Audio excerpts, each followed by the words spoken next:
sort of thing.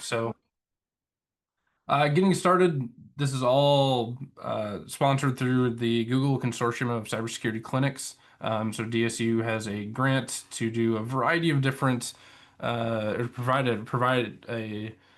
a couple of different services under the cybersecurity realm. This being one of them, providing presentations and such. It's kind of where our funding comes from this. A little bit about me. Like Olivia said, I'm an assistant professor at DSU here. I teach primarily in the offensive and defensive network security classes. Outside of DSU, I'm a senior technical mentor for the United States Cyber Games team. Director of our Deep Red lab here, so one of our labs that focuses on the offensive side of things.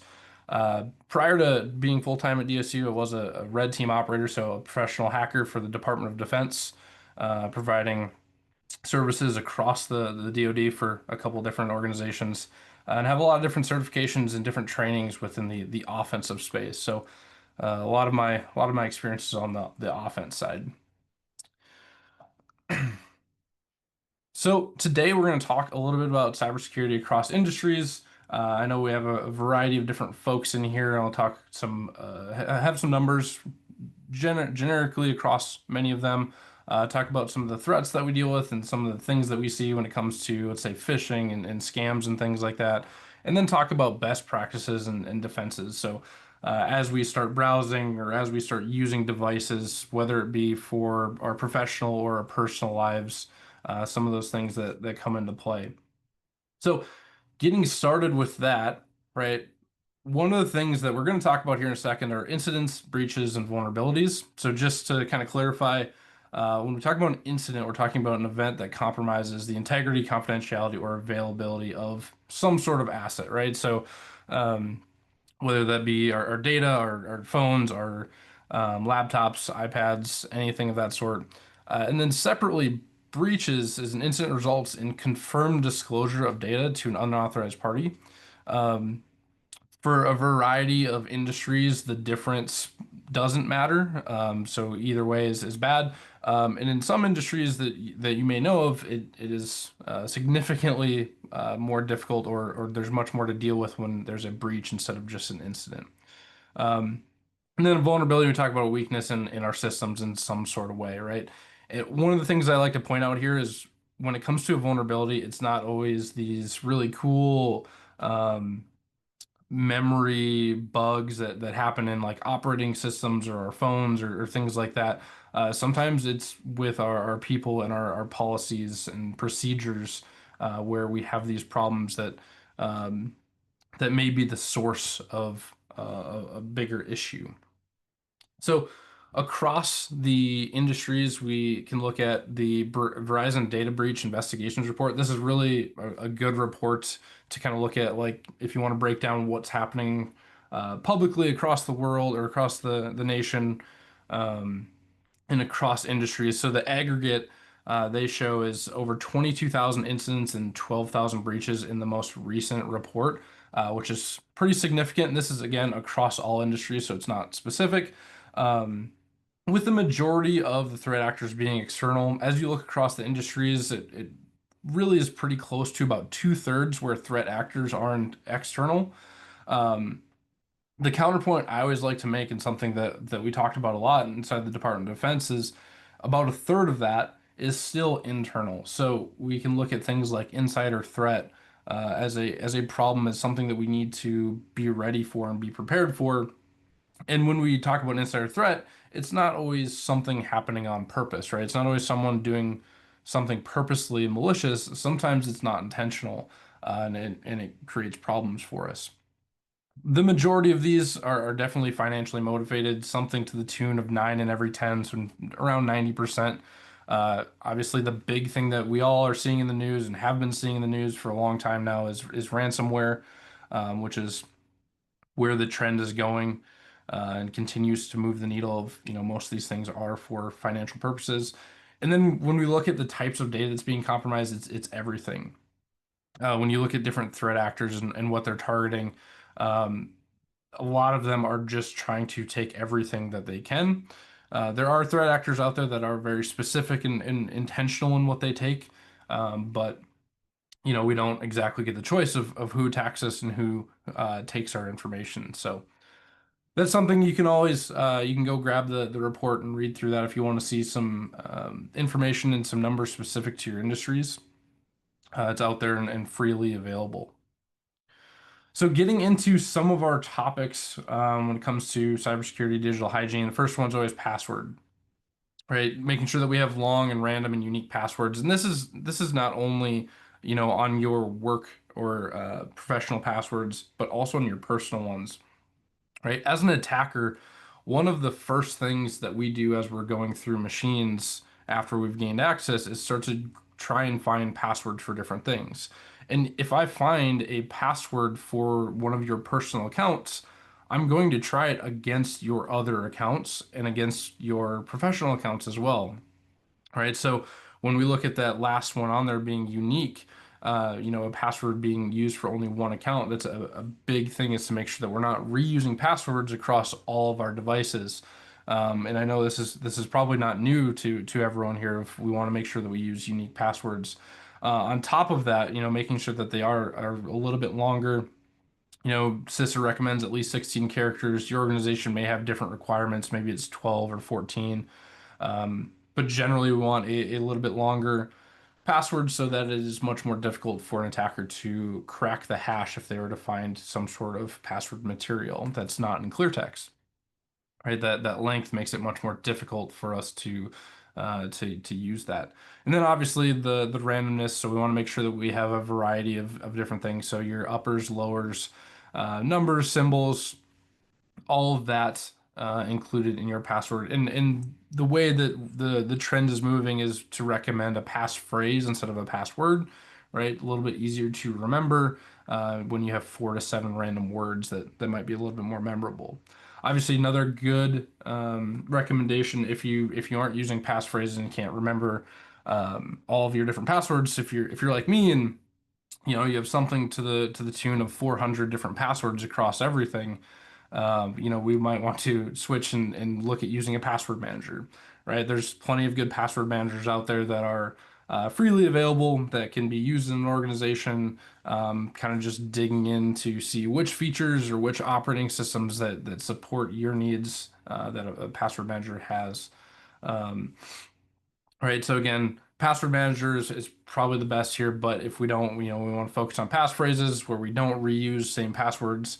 And I know one of the big things that we've dealt with in the past and have started to actually go away from is password rotation, right? So for a while, people kept shortening, organizations kept shortening and shortening the password rotation time. So, people would have to change their passwords every 90 days or something like that. And that gets really difficult for users, right? So all of a sudden, we'd start to see this type of example that you see over here on the right, where we start to get these things like summer 2025, and when we get to fall, we'd see fall 2025 or August 2025 with maybe a couple of special characters.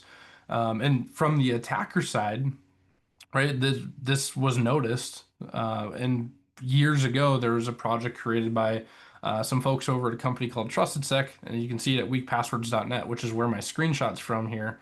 That we will go ahead and try these things, which makes them inherently worse that they're targeted, right? And this project basically just rotates every couple of weeks, changes from summer to fall to spring to 2024 to 25 to 26, and changes those out.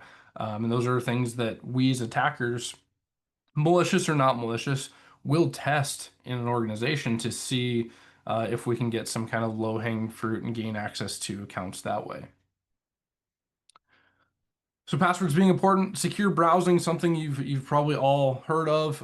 We always want to make sure that we're browsing via HTTPS, and this is aside from public Wi-Fi and all of that. We'll get to that in a second. But even in your home or at work, we always want to make sure that we're browsing sites via HTTPS where we're inputting data. If we're browsing a site that we're not inputting data into, maybe we're just reading the news or something like that, you have a news site where you don't have to use a password to get your news. Maybe it's not the biggest deal in the world that we're not using HTTPS, right? Because we're not inputting any sensitive data. We're just taking in information from a site.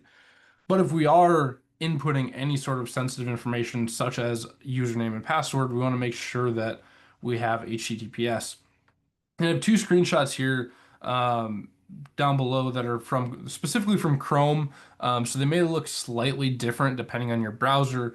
But if we run into things where we say like your connection's not private or it's insecure or has a self-signed certificate, those types of things, we want to, reevaluate whether or not we should be um, sending any sort of information to that site, right? So the one on the left pops up right in the middle of the screen, and you have to go and accept to get by it.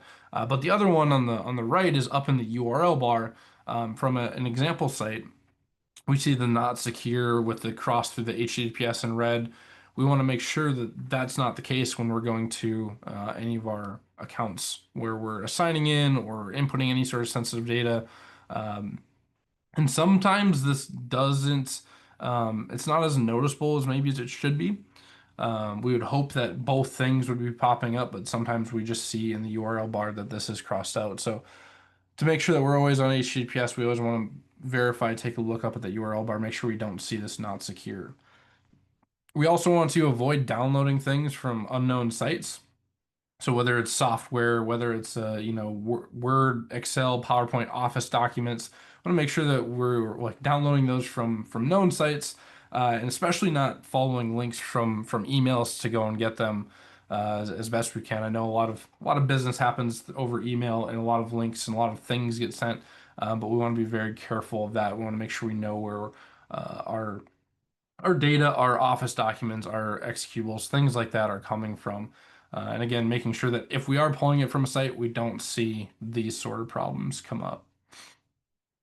Now, as we're, talking about authentication and whether or not we're putting passwords into browsers, we have multi-factor authentication. And really, multi-factor is basically something you know and something you have. Right, there's a few different variations to this, but that's the basic premise. Something you know being something like your password, something you have being maybe access to a digital token, maybe it's an authenticator app, something else outside of the password, right? So we have a secondary form. And really, we would like to use this in as many places as we can. Now, I understand that's not always possible, right? I have even places where I authenticate that don't support multi-factor authentication. Um, Even in the DSU landscape where some of our applications do and some of our applications don't, where we're using the same password, right? It's going to help us strengthen our authentication. It makes it much more difficult for attackers to do anything with. Even if they do find a password or have our password, it's much more difficult if they don't have the second form of authentication. So we want to enable that as many places as we can.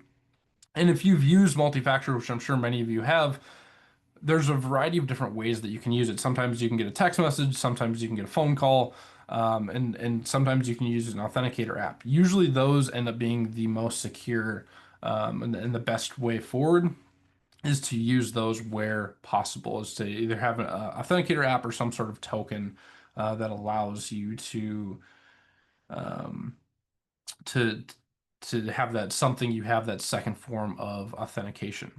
At the end of the day, from the attacker side, I do want everyone to understand that like multi-factor does not mean that your accounts are impenetrable and it's perfectly secure. There are still problems with multi-factor. Every once in a while, we do see um, issues where there are vulnerabilities in a specific multi-factor application or scenario. There are still things that attackers can do even when you have multi-factor enabled, and there's a variety of different types of attacks against these. So even though we strengthen our things, strengthen our authentication with this, it's not always the best, right? Or it's not always the perfectly secure, let's call it.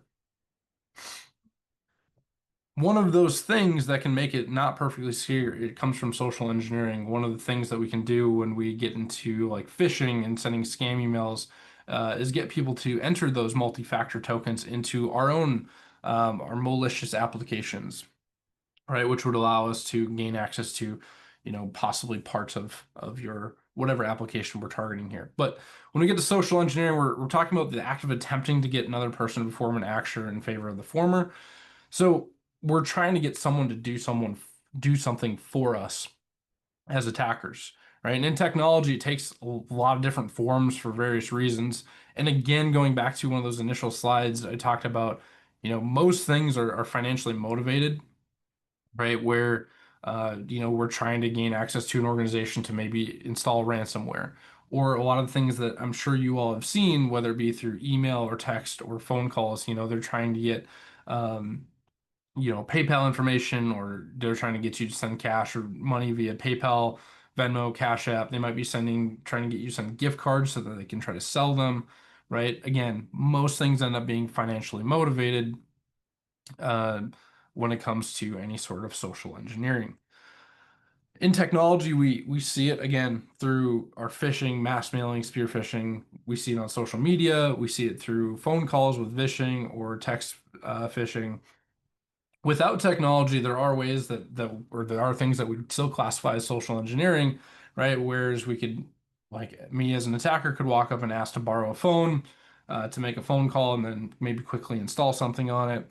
Even if we look at tailgating into buildings, right? If you have a secure space that you have to badge into, if someone walks up behind you with, a couple coffees in their hands or a box of donuts and tries to walk in without swiping their badge, right? That's tailgating, and that's gaining access to a space that they shouldn't have access to.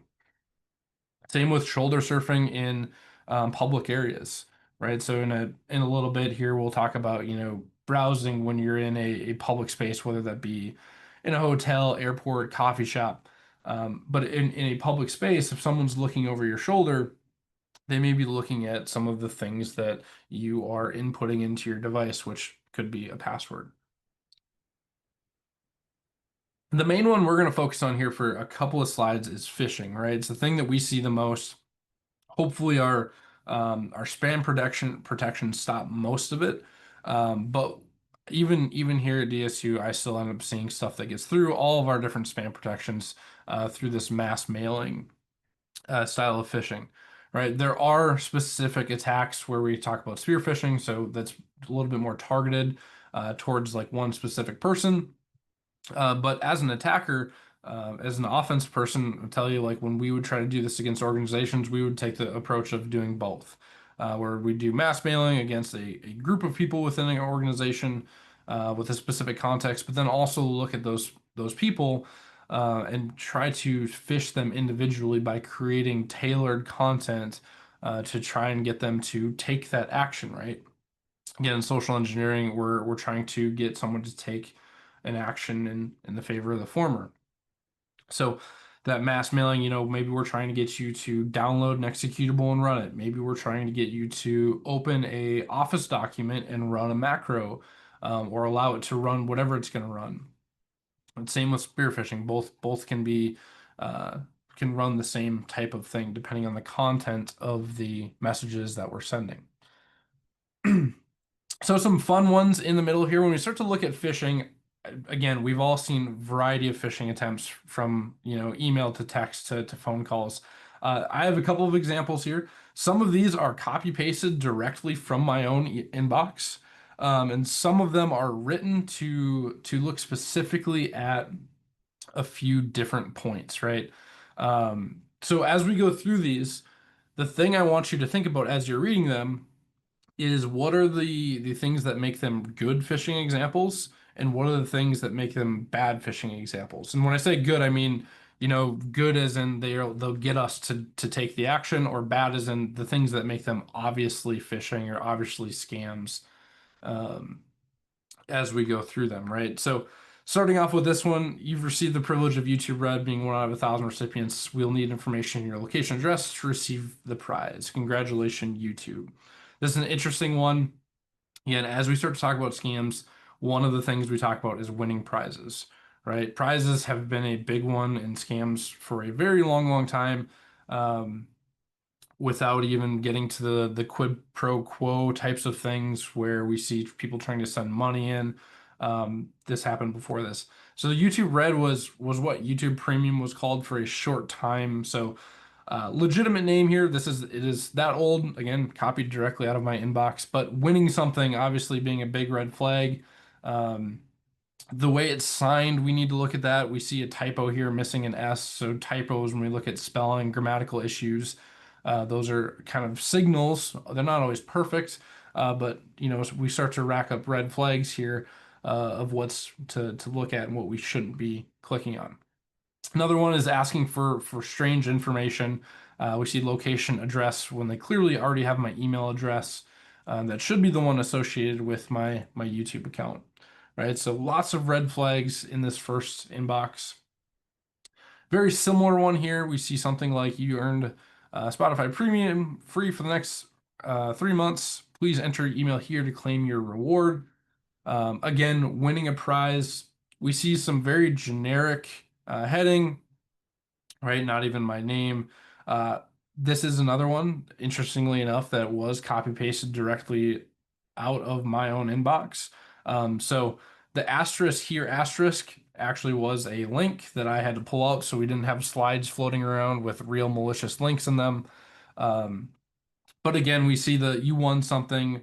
We see problems with or interesting, let's call it grammar, some interesting signature, that being really none, not addressing me by my name or by my account name or anything like that of whatever we got.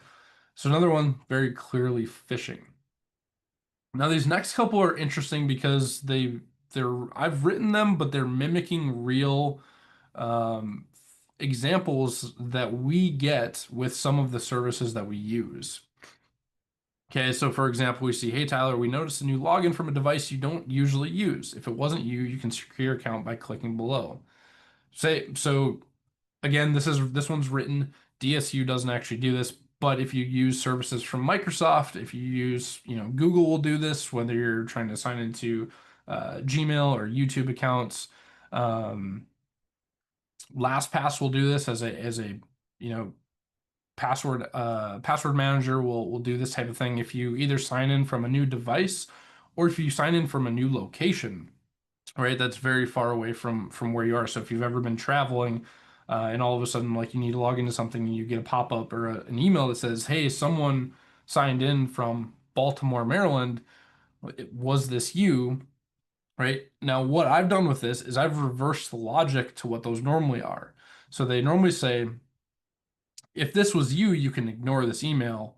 If not, you should go and, go to our site and do the things.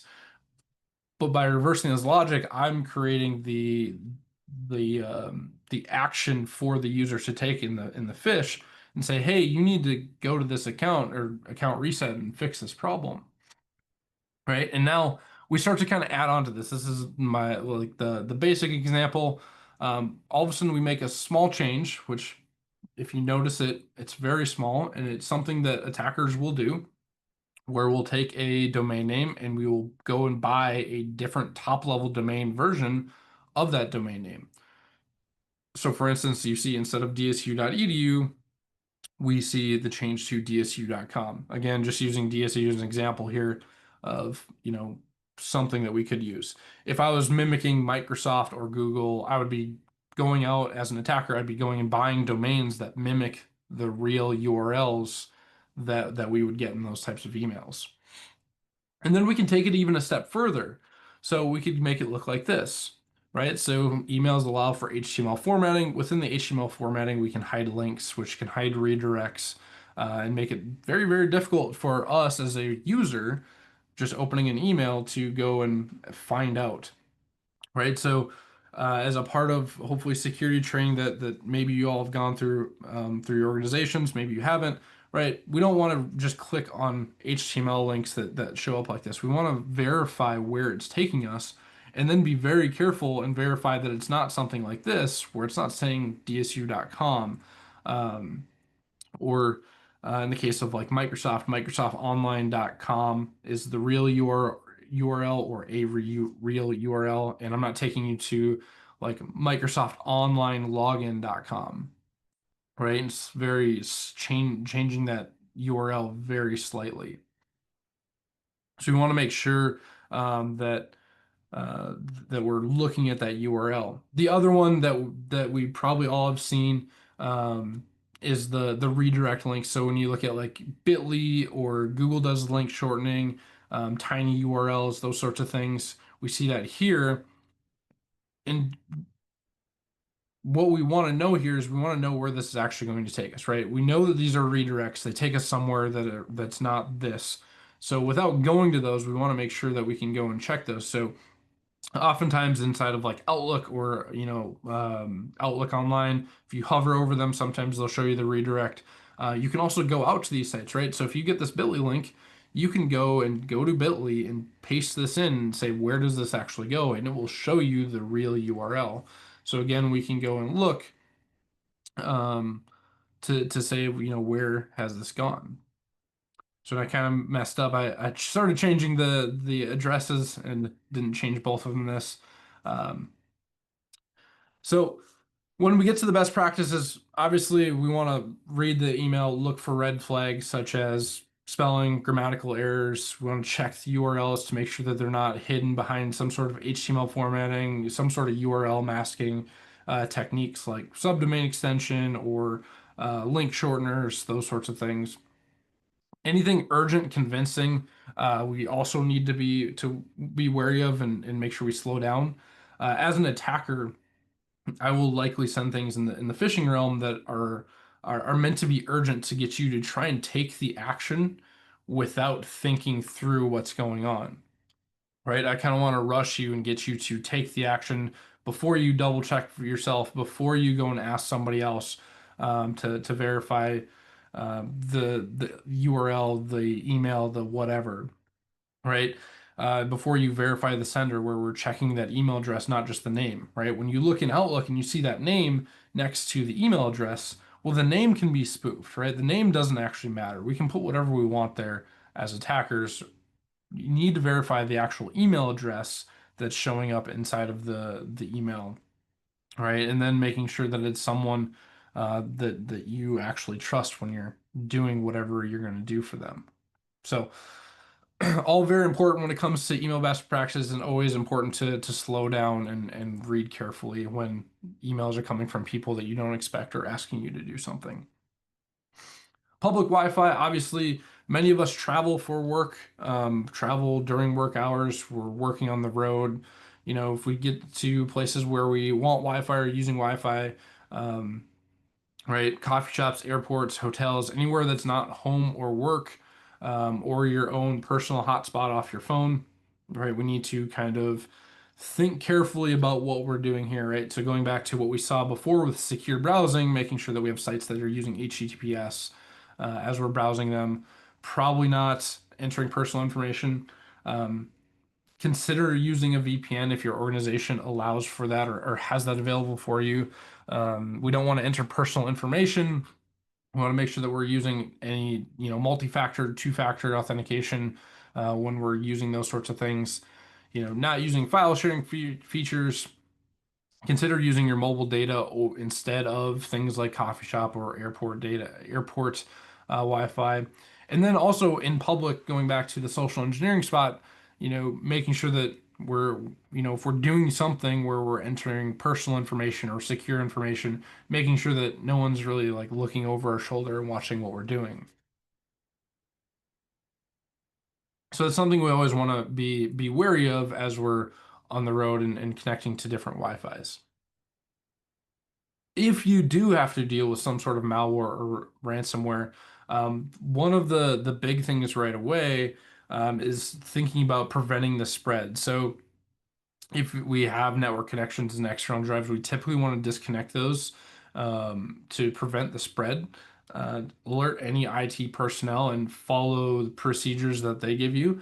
Um, Depending on the IT, depending on the person, depending on the organization, some of them will want you to shut down your machine. Some of them will want you to leave it on, depending if they have the capacity to do live forensics on a running system.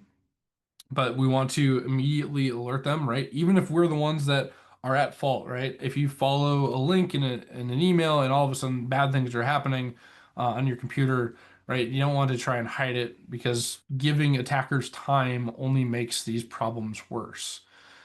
So we want to alert folks as quickly as we possibly can. Document any messages that come across the screen to possibly go in the um, to help with the fixing of the problem. reporting them to any appropriate authorities, depending on your industry. You have reporting requirements. Um, and at the end of the day, when we deal with ransomware, the FBI is still recommending not paying them. Although in the news, you'll likely see things about organizations still paying ransoms. So that's something that will likely continue going forward. Um, right? The big thing being there's no guarantee that if you pay a ransom that you're going to get the data back. There's no guarantee that you won't get infected a second and third time when those groups are looking for more money. Um, but again, going to organizations need to operate, need to function. So some of them are paying them in hopes to get their data, to get their machines back online so they can continue business as usual. So in summary, right, we want to make sure that we're using strong passwords, length, character set, complexity. Password managers are great. Using multi-factor where possible, possibly even using passphrases. We want to stay vigilant when browsing, making sure that we are browsing HTTPS sites, that there's not an insecure, a cross through the HTTPS, something red up in the upper left corner. Keeping devices up to date, one I didn't really talk about much, but turning on automatic updates is kind of a big one. When you look at our phones nowadays, as an example, right, you turn on automatic updates, put it on the charger at night, it updates automatically, keeps all the security updates coming in. Same with Windows. I know those Windows updates are really, really pesky because they always show up at the wrong times. But it's one of the things that keep our devices very, very secure.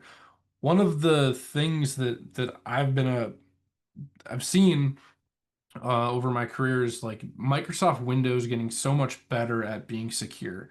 Going back to, 10, 15 years ago, we would have recommendations to add extra antivirus to a Windows machine, right? Because Microsoft Security Essentials Toolkit, before it was called Windows Defender, wasn't very good.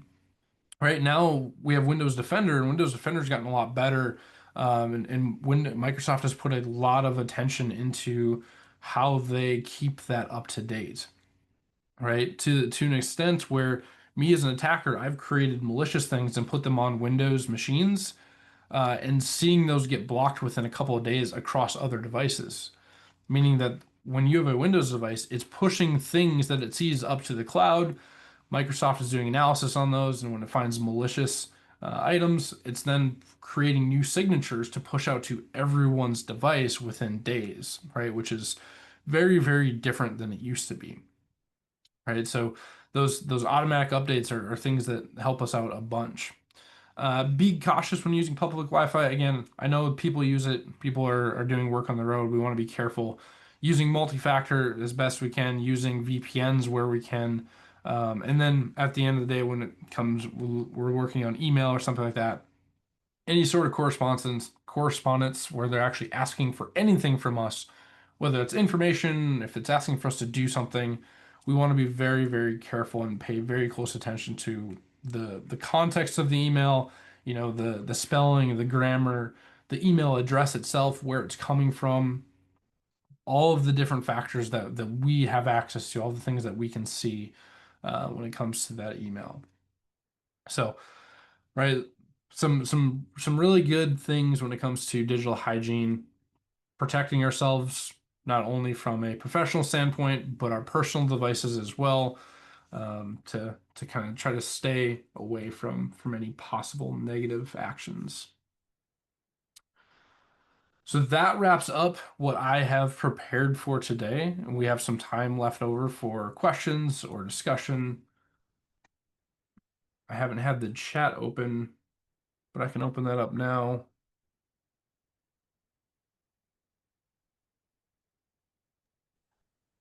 Yeah, thank you so much, Tyler. I don't see any messages in the chat, but if anybody has any at this time, um, oh, here's one. So It when says, managing your own internet, like home internet, is there any extra parameters you should do to make your internet more secure? Most off-the-shelf routers nowadays are going to be good to go um, when you plug them in, right? So if you buy a router wireless access point combo, um, they are going to be set up to basically plug in your modem to the WAN port and use as an access point And there's nothing that you really need to change other than a good thing to change would always be the password. If you're getting one from a service provider such as Midco, Cox, whoever, you're renting one, you probably got a very, very long password that's stickered on the bottom of it or something like that, and that's usually a pretty good password. And then obviously having a um, right something other than password for your Wi-Fi, right? Because we don't want other people using our Wi-Fi for whatever they want. So changing the passwords when you get them is always a good idea. But other than that, the protections that the address translation gives us is good enough. It doesn't allow traffic to route into our home network where we're not routing out of our network.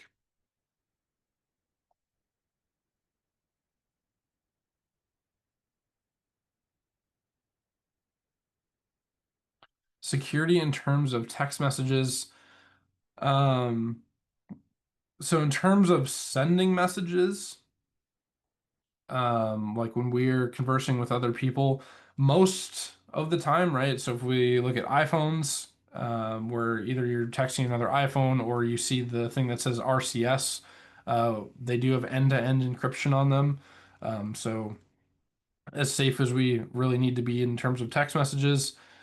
The thing to always be careful of is obviously spam messages. I know I still get them. Our Verizon, T-Mobile, our carriers try to block those things, but don't always do the best. So it's always good to be wary. I know I got one today, actually this morning, asking me to join something about a job opportunity and asked me to join a WhatsApp or Telegram channel. Anytime you're asked to join some other chat thing, always be wary of that, whether it be Signal, WhatsApp, Telegram, right? Be very wary of joining those things. Those are also, as far as I know, end-to-end encrypted. So RCS good encryption. Yep, good enough for our purposes, right? When we start to talk about the encryption used on our phones, RCS chat, those types of things, it's good enough to where the average adversary is not going to be able to decrypt those in a reasonable amount of time. Right? And the theory of cryptography, if they have infinite resources over infinite time, yes, they would be able to decrypt that information. But um, in our personal threat models, it's not usually something that we need to worry about, where we worry about infinite time and infinite resources.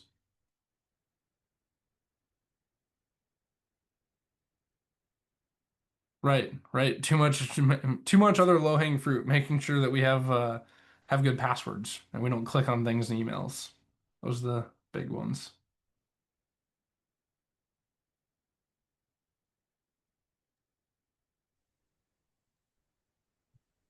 All right. Well, if nobody else has any other questions, we're gonna end here today.